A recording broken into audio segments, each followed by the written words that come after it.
पहले भारतीय मीडिया ने रिपोर्ट किया, अब इसको एक जो बात वो कर रहे हैं वो ये कि ये टेररिज्म है और ये इस्लामिक टेररिज्म है, और उन्हीं लोगों ने किया जो कि भारत के शहरी हैं, पढ़े लिखे डॉक्टर्स ये बात कर रहे हैं। मगर साथ में कहीं कहीं पाकिस्तान का इशारा देना भारत के मीडिया ने शुरू कर दिया है।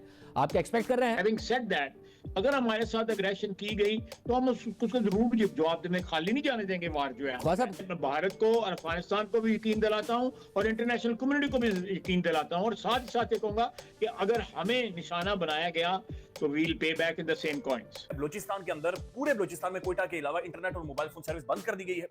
10 से लेकर 16 तारीख तक बंद है, अभी बंद है, 16 तक ये बंद रहेगी।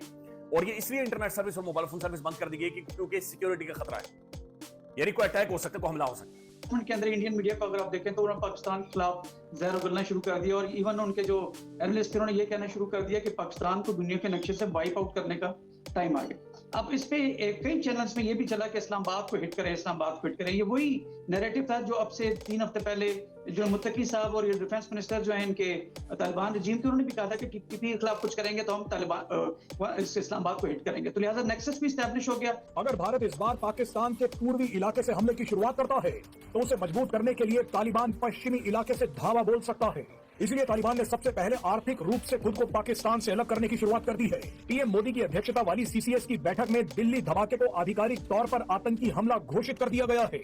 ये सब कुछ इसलिए हो रहा है क्योंकि भारत ने ऑपरेशन सिंदूर के बाद कहा था कि कोई भी एक्ट ऑफ टेरर अब एक्ट ऑफ वॉर माना जाएगा। ये सब कुछ इसलिए हो रहा है ताकि दुनिया ये सवाल ना खड़ा कर पाए कि भारत ने जल्दबाजी में पलटवार किया है, जैसा आरोप पाकिस्तान समेत कई देशों ने पहलगाम हमले का बदला लेने के लिए भारत के पलटवार पर लगाया था। भारत ने इस बार अमेरिका को शायद पहले ही सावधान कर दिया है कि इस मामले से अब दूर रहो। उनको भी अच्छे तरीके से पता है, वो डाउन प्ले तो कर रहे हैं। उनको भी पता है कि पाकिस्तान के पास एयर डिफेंस सिरे से है ही नहीं। हम अपने वो मिसाइलों से इनको पूरे पाकिस्तान के अंदर कहीं भी मार सकते हैं।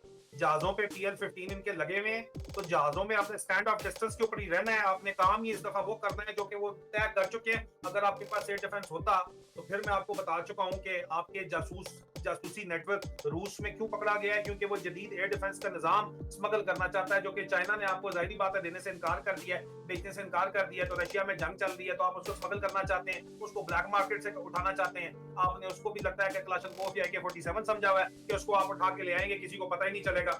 और यहाँ पे प्लान आपके देखो तो बातें करते हैं, मुबैना प्लान कंफर्म नहीं है। मुबैना प्लान कि हम इनकी नेवी जाके तबाह कर देंगे। यार जिस वक्त एक टॉप के ऊपर एक सैनी मरीज को बिठा दिया जाता है तो फिर इसी तरह का काम होता है। ये बात आप देख लीजिए, समझ लीजिए। जब आप देखें ना, एक एयरमैन को आपने जो है वो फील्ड मार्शल तो बना दिया, ठीक है। तो मैं एक फौज के सीनियर ऑफिसर हैं, उनसे मैं बात कर रहा था, तो वो यही मुझे बात बता रहे थे कि यार ये जो चीज है ये ठीक है, उसकी मेहनत है, उस बंदे की मेहनत है, उसकी किस्मत है, वो तो उसमें है ही है।